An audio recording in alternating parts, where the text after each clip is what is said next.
Okay, good afternoon and welcome to another week of All in the Family. This week's Mishpacha magazine, Pray and Sing, Mordechai ben David on the cover. If you don't know who Mordechai ben David is, you're not a Frum Jew. What I do want to talk about this week is an article they have.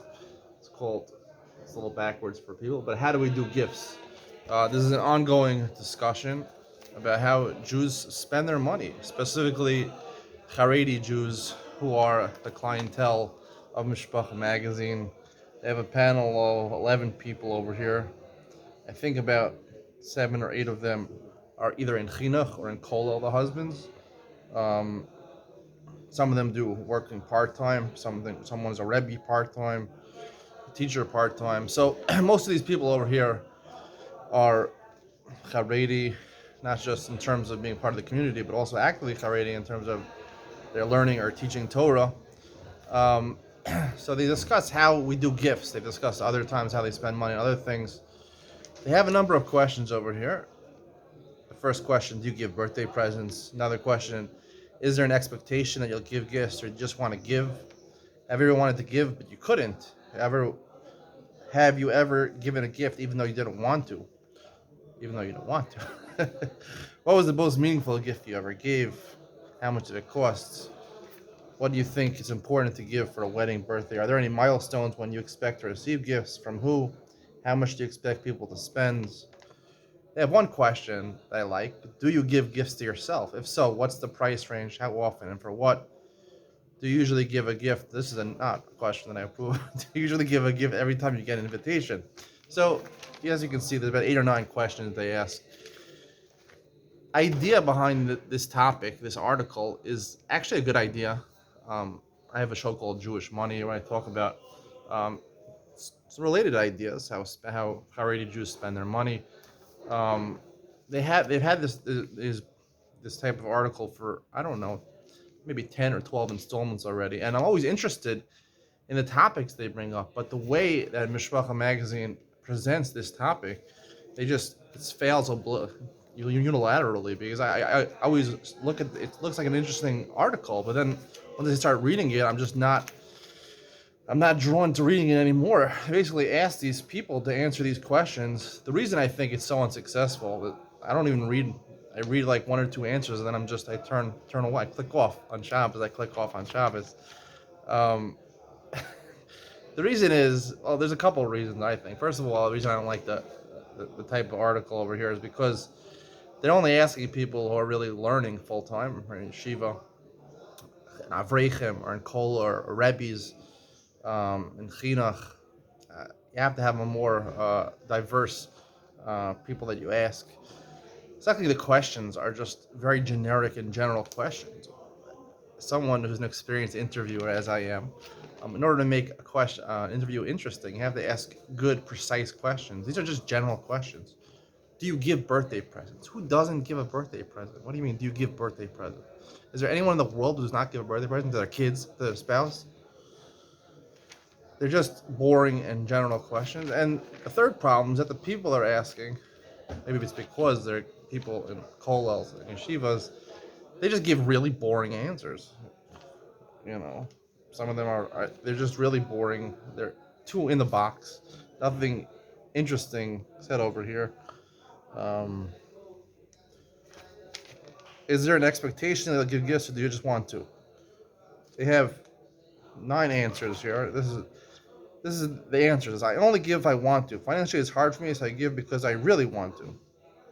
Baruch and Shira Berger. A bit of both. Miriam Y. I love giving. It's a nice feeling.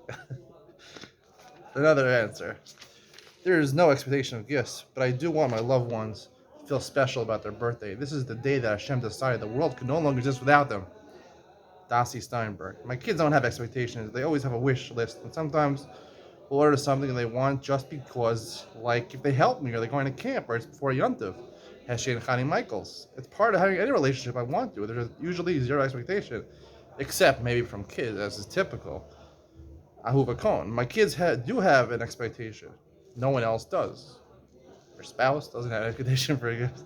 I just want to give I want to give as an expression of appreciation of my love. Alel Bloom. That is the entirety of 10 answers, they all basically wrote one line. Some of these answers have longer lines, but they're just so boring. The answers, the questions are boring, the answers are boring. It's a good idea, this series, but unfortunately, they did it in the wrong way. I will tell you how I would like to approach this topic. I'll give you three good questions. They actually did ask one good question that I think is actually interesting. I'll talk about that in a second. Three questions I would ask. I'll include one of theirs, two of my own. First of all, if you're asking about giving gifts, first question that would come to my mind is when you're giving a gift, usually it only starts when you get married. Unless you're one of those people that gives gifts to all your buddies. But when you get married, you get a wife. So you got to give her a gift on every birthday, anniversary, every week. If you're a good husband, you'll buy her chocolates and flowers quite often. Um, that, you know. And then you have kids. And your kids, as they get older, my kids are pretty young, but as they get older, the kids want to get gifts also. So they expect gifts. You tell them it's their birthday. Sometimes, maybe if you don't want to buy them gifts, just don't tell them when their birthday is. They're not going to figure it out for a couple of years anyway. So you have to give gifts to your your wife and your kids. Now, some people give to their siblings. Some will give to their parents. I was reading some of these people actually give to their parents on a consistent basis. I don't do that. I don't know. I don't feel guilty that I don't do that. My parents gave me gifts, but doesn't mean I give to my parents. I mean, I will talk about one story. Where I gave someone in my family. I didn't give my siblings. I don't give my parents. I don't give my siblings. Um, some of my siblings gave me gifts once in a while. It made me feel nice, but I never felt the obligation to give my siblings a gift. I wish them happy birthday in the WhatsApp chat. That's a pretty big accomplishment, right? So, um, I think only internally in your immediate house, your wife and your kids. That's really where, and I guess grandkids also one day. My oldest kid is 4, but so basically that's what we're talking about over here, giving gifts to your wife and your kids. So I would say like this: I don't even give really big gifts to my kids. My oldest is 4, so I'm speaking about this simply from perspective of the spouse. Um, the question would be like this: do you discuss with your spouse what what she wants for her birthday, right? As opposed to just buying something in random, trying to figure out what your wife wants. That's I think a really pertinent question. If you're giving gifts to other people, your children, teenage children, do you ask them? Do you try to find clues what they want and then surprise them at the end, and then they find out you misread their clues, or do you in fact ask them what they want and give them what they want? Included in this question, is it okay to give a gift not exactly on the birthday, to give it a week before, 2 weeks before? I really want something. Okay, my birthday's in 2 months. I'll get it. That's what happens with me, actually. That's the truth. Not this past birthday. I mean, 2 birthdays ago, it was like a month and a half for my birthday, and I saw AirPods. I'm like, I really want to get AirPods. I told my wife, I said, my birthday's coming up. I'm gonna get AirPods for my birthday. She's like, okay. So I picked it out. I paid for it, my own birthday gift. But you know what? I was happy because I got what I wanted. That's so important about a gift. Everyone thinks the thought that counts, the card is more important. 100% not true. If you're getting a birthday gift, you want to get something that you really, really want, the thing that you really desire. That's so much more important. And obviously, there would be a different answer to this question. Some people feel it's really important. I've read articles in Mishpacha magazine. It's so important to surprise your spouse. You got to surprise them and figure out, without even asking them, just getting clues from them what they really want and track it down. There was a story I read about some woman who her husband wanted a shtender or something. She thought he wanted a shtender. She went all the way to Mea Sharim or something like that during Sukkot, and she had to take it back with her in the cab. She could barely afford it, but her husband was so excited, and she waited exactly till the day. She had to hide it in her neighbor's house. She didn't want her husband to see it before the day. Ito vismano. Has to be exactly when the day. I don't believe that at all. I thought that way until I got married. My wife wasn't like that at all. She's like, it's like, okay, let's get this for her birthday now, or I'll get it for her birthday early. It doesn't have to be exactly on the day. This is not like a mitzvah of shaking lulav. It has to be exactly the first day of Sukkot. The real answer, the questions I ask, I only ask them because I have a good answer to them. is you get birthday presents that the person exactly wants, and if you don't can't are not 100% sure that the person loved one that you're getting the birthday gift for, or the anniversary gift does not want that, you better you better ask them straight out what they want. Make sure they get it. The card doesn't matter. You know, the time that you give it is not so important. Just make sure you get the right gift. That's the truth. You have to get exactly what the person wants. Sometimes people don't know exactly what they want, so you can talk to them, have an open conversation with them, talk to them, ask them what they want. I remember a story in my youth.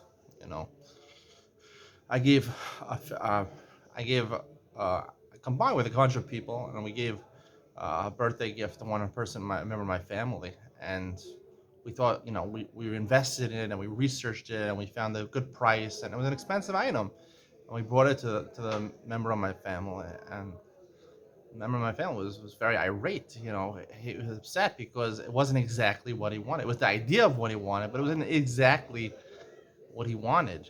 It was close, but it wasn't exactly, and it bothered him so much that it turned from being a happy occasion. He just got so angry that he left. We had to return the gift to the store, because it wasn't exactly what he wanted, and he was so upset about it. And I remember we invested so much time and effort into planning it and buying it and getting a good price, and it just a little off. The material was a little bit different, the fabric was a little bit different, and that caused all the difference. That it turned an amazing thought into bupkis. It turned into a memory we'll have forever.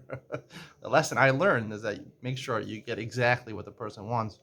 In fact, it's even a good idea to go shopping with them and let them either buy it themselves or go with them and buy it together. The second question I would ask is, now I'm starting to talk about budgeting.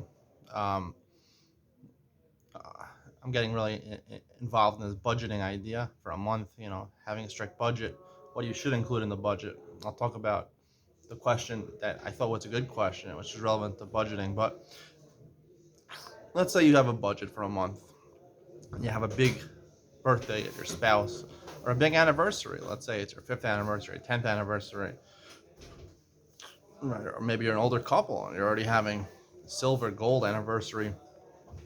You want to give a really special gift. Or you have a child, a bar mitzvah, he's turning bar mitzvah, you want to give him a special gift.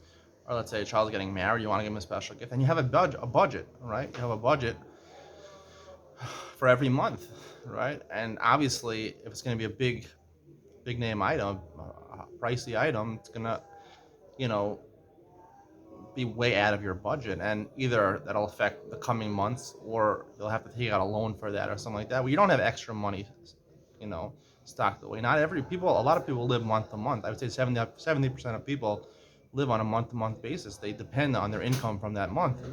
So if you have a budget and you have a big present that someone's expecting a big present and maybe deserves a big present, what would you do in that circumstance? And I'm sure this happens quite often to people. People make weddings, right? This is a problem. A lot of people make weddings. A wedding, forget about the gifts you give to the chassan and kala. The actual paying for the wedding for the parents is really expensive. What do you do in such an instance where you don't have the money for it? You know, do you scale down the present? Do you scale down the wedding? Most people weddings, they don't scale down. That's why there's a crisis in the Jewish world, that people have to pay for these weddings and they go into debt for it. The answer for that is quite simple. It's just reduce your guest list. Not every person who you went to school with or yeshiva with or who sits next to you in shul has to be invited to your wedding.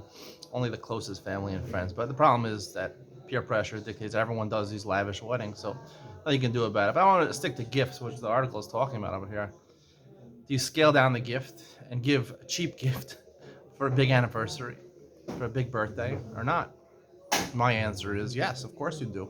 You explain to the person, listen, it's not my budget. I'm sorry. If it's your spouse, they know what's going on in the budget. You can explain, listen, it's not our budget.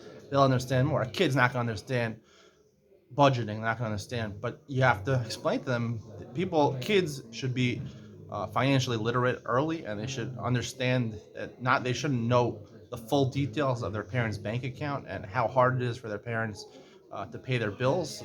But they should be aware that finances is not easy for their parents and they struggle, they should know about that. And if they know about that without the nitty gritty details, so they'll know that, listen, it's a special birthday, I don't have the money. You don't exceed your budget even for these big things. That's my opinion. Even though I haven't been budgeting for a long time. The third question, which I think really is a good question, out of 9 questions, they asked one good question. Question is, uh, the question is about buying gifts for yourselves. Um, Here's the question. The question is, do you give gifts to yourself? If so, what's the price range? How often and for what? This is a forgotten topic for a lot of people. Most people don't give gifts to themselves. A lot of women give gifts to themselves. Wives, they always find things to buy, clothes to buy, jewelry to buy, new strollers to buy, new shaitels to buy. Women, oh, but men, even when they need something, they won't buy something. They asked a panel of about 10 people over here.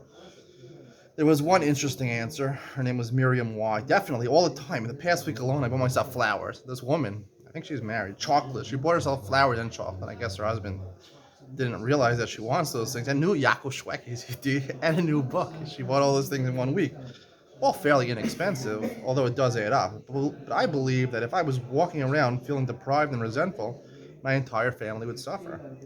If it's not major, I have no problem buying myself stuff. And most weeks, it's not that much. I was having a bad week. She explained why she bought flowers and chocolate. That said, now I'm feeling a bit embarrassed and greedy. She's writing, she's feeling embarrassed and greedy. There are plenty of very expensive things that I have to deprive myself of, for example, flights and vacations. So this is a minor consolation. Thank you, Miriam Y. You basically took the words out of my mouth. Whatever Miriam Y said is basically my sentiment also. I'll read you some of the other answers just to show the contrast. Baruch and Shira Burger. I buy myself ice cream whenever I want, just because. But that's pretty much it. Yechiel and Shifra Jacobson. Generally, I buy myself things that I need. Okay, that we understand. Normally, people buy things they need. Or a small treat here and there, like a Snickers. I can't really stomach spending too much money on myself. This is a man and a woman also. The woman's there. Bailey W. If it's around my birthday anyhow, I'm more likely to spend money on myself. But it's not something I usually do. Occasionally, my mother will give me money and say specifically that it's just for me. So I'll treat myself then too. Otherwise, money is only spent on my kids, house, and bills.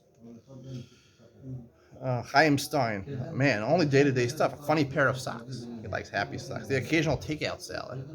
He's eating salad, nothing major. This is a man, he's eating salad. Okay. Brachi Silver. I don't specifically buy things for myself with the intention of it being a gift. I don't buy a lot of extras for myself. So basically, most of these answers basically saying they go to the store and they buy themselves an ice cream for once a month.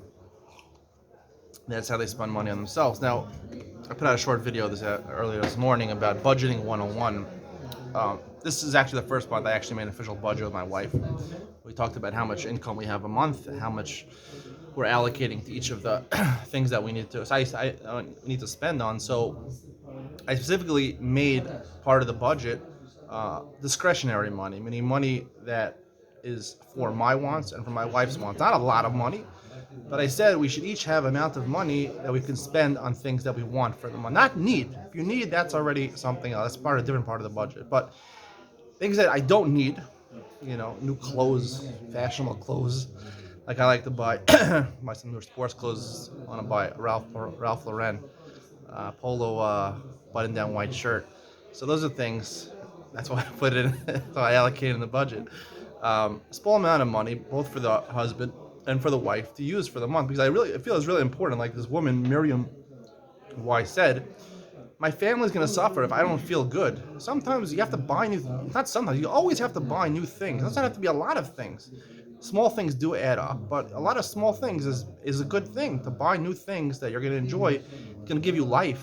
Presents for yourself. It's not just on your birthdays you get presents, or anniversary, or you go out to your birthday to eat, or you go on anniversary once a year, you go out to a fancy restaurant to eat. No, you always got to live in the positive. No, the problem is that most people that are being surveyed over here have the Haredi idea of enjoyment in life. Usually, most people understand enjoyments, according to the Haredi understanding of enjoyment, is that it's a necessary evil. It's evil, but it's necessary. Some would say it's not evil, but it's definitely secondary to more important things like learning Torah or supporting Torah or things like that. Enjoyment is usually given a back seat to life and needs and Torah and everything religious needs, religious wants and religious needs are much more important than your physical, materialistic wants and needs. So I think that's really the sentiment over here. People don't care about themselves. But I would venture to say it's not just in the Haredi world. I would say a lot of people have a very difficult time. Women not so much, but men have a lot of harder time buying things for themselves that they want or need. But I think it's really important that you allocate part of your budget for things that the husband wants and that the wife wants. And you should always give gifts to yourself. And along the same lines as you're a couple, you just try to go out and spend time together. Go out to a restaurant once a month, once every 2 weeks. It doesn't have to be big. It could be breakfast or lunch or a small dinner at a takeout or something like that. But spend time together. That's not about giving gifts, but it's about allocating budget for things that you want, not just that you need. And part of the question, what's the price range? Again, these things, like Miriam Weiss said very, very nicely, is that sometimes people say, oh, what do I want? I want to go on a vacation. I want to go on a cruise. I want to go to Sukkot for Israel. I want to go to Israel for Sukkot. A 10-night stay at the whatever, David Citadel, wherever they're going to stay. No. Those are too expensive. We're talking about here that are, keeping to a strict budget, don't have so much money. Don't go for the pricey things. Go for the small things. They add up, but it's a lot of things that add up to a decent amount of money, but not a huge amount of money. And you don't break your budget like that. You should allocate money, spend, and how often and for what? All the time. You should have per monthly. That's what I feel. Per monthly, you should have a budget, how much you can spend. And the other great thing with having a budget is that sometimes, a lot of times, work with women. My wife happens not to spend a lot of money. Which is a nice quality to have in a wife, as she doesn't spend a lot of money on herself. Of course, she wants things. I try to get it for her, but a lot of times, if you don't have a budget, right, people will just say, "I want," like your 15-year-old son or 15-year-old daughter. I want. So when you have a budget, you say, okay, listen, I'm not denying you your wants. You can have what you want, but no, this is how much you have. Well, that's kind of allowance that parents give to a kid. This is how much you have for the week. I'm giving you money. Don't come to me and say I don't give you anything. I'm giving you an allowance. I'm giving you a budget. Here, take this money and spend it on what you want. And this way, you don't exceed the budget because you know in the beginning I have money for what I want, but I only have a certain amount and I have to use it for that. That's what I like to say. So that's the important lesson here. Giving gifts to yourself is really important. You shouldn't go overboard. You should keep to a budget. Even keeping to a budget means you have to scale down on major gifts. I believe that. Have to live in this world, not live thinking you're a millionaire. Sometimes I like to think I'm a millionaire, but I'm also a realist. That's what I have to say about these articles. Unfortunately, they don't have me chipping in Mishpacha magazine to help organize it, ask better questions, or at least me answering some of the questions to give more interesting answers. But maybe Mishpacha magazine will hear this show, All in the Family, and they'll realize, hey, this guy Ben Seal Lang, he's got some good commentary on Mishpacha magazine. He could really help us. You gotta pay me big bucks though, Listen, I want to go on that cruise also. I want to go to the hotel for Pesach. Anyway, hope you enjoyed. See you next week.